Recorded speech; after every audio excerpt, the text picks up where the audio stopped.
Finally, the gay has come back with season 2 of Love, Victor. And this time, this season is even gayer than the last.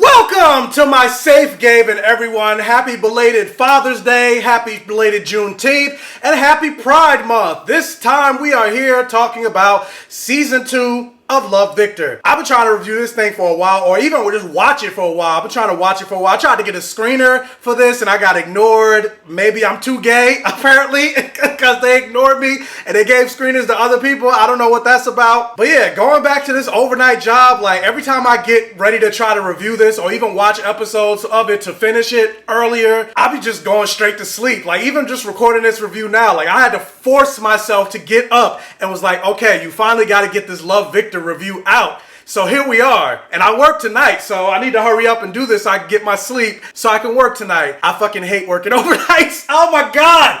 I wish I could just do this as my career for the rest of my life. Anyway, let me stop complaining. But season 2 picks up right after the cliffhanger that was in season 1, where Victor has been struggling with his sexuality and he finally made out with Benji at the end of season 1, which Mia saw, which broke her heart, and his parents announced that they were separating, and Victor finally came out to his parents at the very end of the episode where he said, "Mom, Dad, I'm gay." And so the first episode of the first moment picks up like seconds after that. Actually, no, they backtrack and he says it again, "Mom and Dad, I'm gay." And you get to actually see the reaction for the parents. And then it picks up from there as he's now finally come to terms, or kind of come to terms with his sexuality. And so now this season is just dealing with Victor as his parents are dealing with his sexuality. He's continuing to deal with his sexuality. His friends are now dealing with his sexuality. And he also has this relationship, this burgeoning relationship with the character of Benji, while also hitting up Simon from the Love, Simon movies for advice. And overall, I really enjoyed this season. Like I like this season actually better than the first one, mostly because like in the first season, you had to deal with the whole coming out story and he didn't approve and like who he was. He was trying to hide who he was. And I mean, obviously, as a person that is gay, I mean, actually, no, if you read my shirt, I'm not gay because nobody knows I'm gay. But like just going through the motions of like, because we know where the season's going to end. It's like, okay, well, we know he's going to come out at the end. All this relationship that he's trying to do with Mia, it's all him going through the motions. Something that I've done in my childhood, like thinking, oh yeah, if I just date a girl and everything like that, eventually like these feelings that I have for men, it'll go away. It's just a phase. I just need to work myself out of it. And it's not like the girls I dated, I didn't like them. They were friends. I liked them, but I just didn't like them like that. I just liked them as people that I just wanted to be around. So I mean, I related to all of that last season, but I was just like, let's just get to the gay. Let's get to the gay. And yeah, in season 2, we are here in the gay. And I believe like the first 8 minutes of Love, Victor did release online, so it's not a spoiler to talk about. This is going to be an overall non-spoiler review. But you did see that throughout the conversation that when Victor finally came out to his mother, father, and sisters, his mother, and really both of his parents, but more so his mother, was really having a hard time dealing with the fact that he was gay. And all I could think about while watching this show is like comparing it to my situation and just going like, thank God I didn't have that. I mean, there's certain things and certain comparisons that I can make that did parallel to Victor's life. It's like, yeah, for the most part, my mother didn't necessarily have a problem with me being gay when it was revealed. Like all of my family members, my immediate family members that is, they were like, well, we always knew. We were just waiting for you to tell us. But even just certain things about like gay lifestyle and being gay, like I remember my mother said, oh, I would love to go to Pride because it'd be funny. And I'm like, funny how? She's like, just in the way they dress and like the way certain people act. And I'm just like, what's funny about people being themselves? Or I remember, this is a while ago because the last relationship I've been in, the last relationship I was in ended in 2009. It's now 2021, but I remember when she met my boyfriend at the time, I think I overheard her saying on the phone, like, oh, she wouldn't feel comfortable with me having him spend the night, basically, when I was living with her. But yeah, my brother, on the other hand, has no problem letting his girlfriend spend the night. So certain aspects like that in terms of the comfortability of homosexual, like, I could relate to that in the sense of Victor. Like, even though my mother was okay with it, there were still aspects that she wouldn't be okay. And I don't know if she would be better with it now, because it's like I said, that was 10 plus years ago. I haven't been dating anybody, so it's not like I had a boyfriend to introduce her to. And then plus, I have my own apartment, so he wouldn't be spending the night in her house. But even still, like, if she would, because my mother lives right upstairs, like, if she would have come down here and I was in the bed with my boyfriend and she came in my room and saw us, like, cuddling in the bed together, like, I don't know,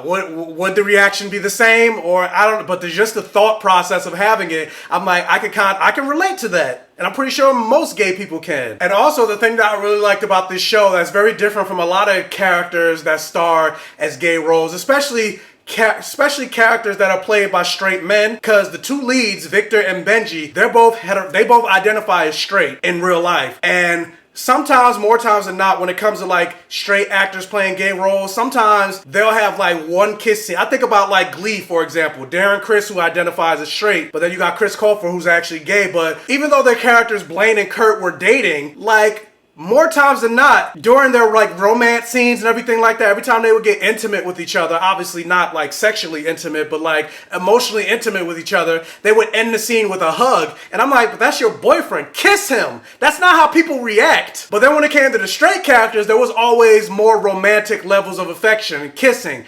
And at least with this show, they didn't really shy away. And they do that, I feel like, in a lot of shows. Like, well, they'll just hug each other or hold hands or give longing looks. But in this, they didn't shy away. Like, you thought they were actually boyfriends. There were a lot of moments where they did kiss. They did hold hands. They did interact with each other as if they were boyfriends, especially being in high school when, you know, the emotions and hormones are rampant.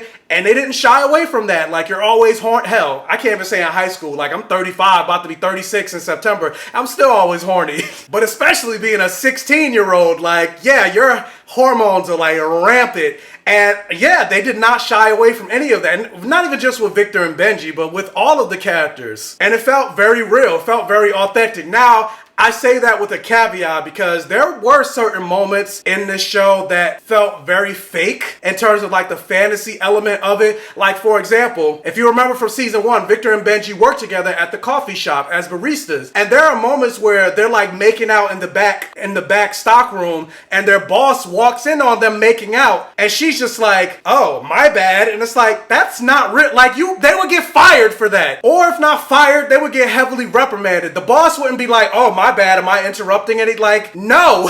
Or not even in the back stock room. There are moments where they're like serving customers, and then they would stop to like kiss each other in the middle of it. And I'm like, you can't do that at work. I'm just like, that's not realistic. And it's not even just about a gay thing. It's just about two people working, and they're just openly making out with each other when they should be working. Like, I'm like, all right, that's a little fake. And again, I still love the fact that they were showing emotion with each other, but I was like, but this is not realistic. And then speaking of another realistic moment, it felt like the show stopped to become a musical where, again, this is like a light spoiler, but as we know from season 1, Victor plays basketball. Victor's on the basketball team, where there was a moment where right in the middle of the basketball team, Benji and his friends like stopped to do a musical number. And it was like, shouldn't they be playing the game? Like, what is this fantasy element that they're now throwing into the show? Like, it felt out of place. But like I said, despite all of that, I really did enjoy season 2 of Love, Victor. And I cannot wait to see season 3. Like, just like season 1, season 2 also ended on a cliffhanger. Now, with that said, I feel like I would be remiss, especially with me talking about in my last video, colorism and In the Heights, which some people are so upset in the comment section of that video. But who cares? It's my channel. I talk about what I want. I give my opinion. If you don't like it, click somewhere else. But with that, if you do like my videos and do like what I have to say and do like my opinion and do like my personality and do like me screaming, as some people say, I'm screaming at the camera, which I'm not. I'm like, this is just how I normally talk. Like, if you could do me a favor and hit that like button, it'll really help with the YouTube algorithm and getting my channel out there for more folks to continue to grow. But anyway, back to what I was saying. I feel like I would be remiss if I do mention like one of my biggest problems with the show,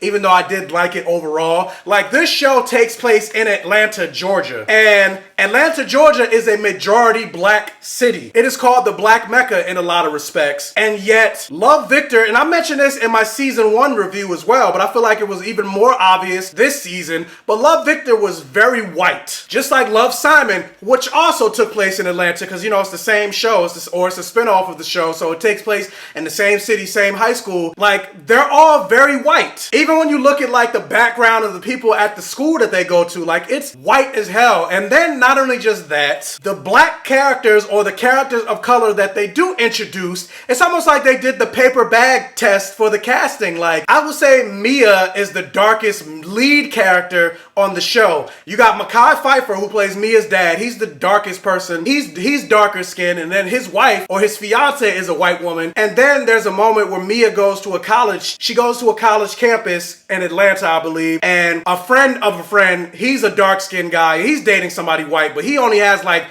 a couple of lines, and the only time you ever see him is in that one scene. And it's like, I was like, okay, so I counted 2 dark skinned black actors, and they're both dating white people, and then they're not even the leads of the show. Mekhi Phifer is on the show more prominently, but he's not what the show is about. And like I said, he's dating a white woman. And I've mentioned this plenty of times before. Interracial relationships in real life, I have no absolute problem with it. But yeah, like, I'm attracted to white guys, I'm attracted to Indian guys, I'm attracted to native guys, I'm attracted to Latino men, of course black men. I've only dated black men, but I mean, hell, if I ended up falling for, I don't know, a Latino man, I'm a love who loves me back. Yeah, like I said, I would prefer to be with somebody black, but I have no opposition to falling for anybody else. But that's from a real life context. I'm not talking about that, but when it comes to fictionalized representation, like, more times than not, it seems like lately the go-to is always to have somebody white and another race, white and Asian, white and Indian, white and Native American, white and Latino. Like, you hardly ever see people of color loving each other. Now, with that, they did introduce another character named Raheem, who is of Middle Eastern descent and a Muslim. It's like they cast the lightest skinned Middle Eastern person they could find. And I really like the character of Raheem. I like the actor too. Like, I thought he did well for the role. I'm not criticizing the actor.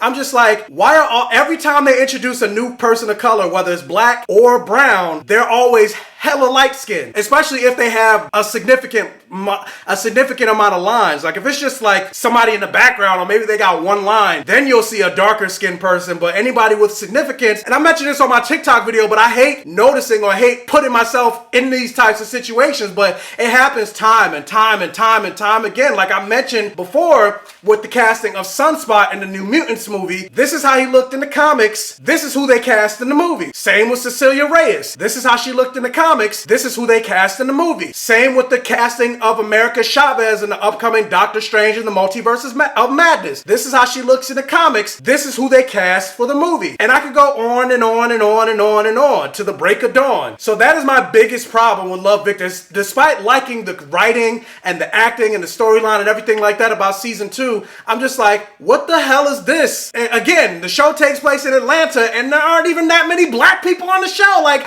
and then when you do get some black people, they're like not even, and I don't consider myself dark skinned, but like they're not even as dark as me. And then again, with the controversy of this being so close to In the Heights, it was like fresh in my head. This is something I forgot to mention as I was recording my video, so a quick insert.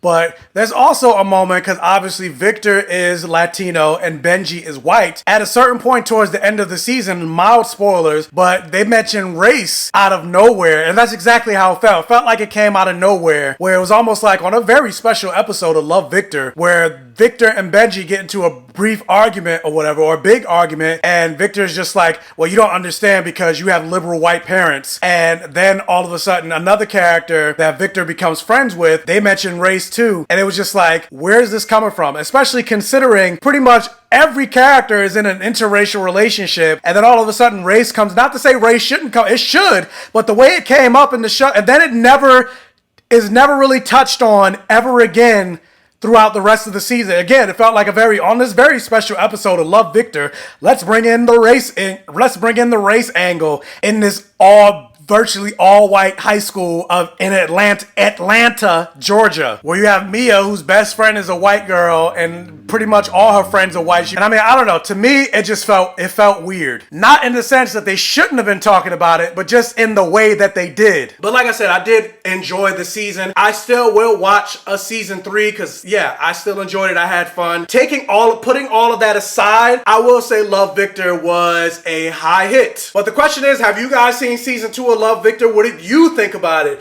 Let me know down in the comment section below. Also, if you can, hit that thumbs up button and like this video to really help out the channel. If this is one of your first time checking out one of my videos, please check out the other videos on my channel. And if you like what you see, please subscribe for more and hit that bell notification button so you're alerted every single time I post a new video. And tell your friends, families, and neighbors about my channel to help me continue to grow. And as always, I will catch you guys next time.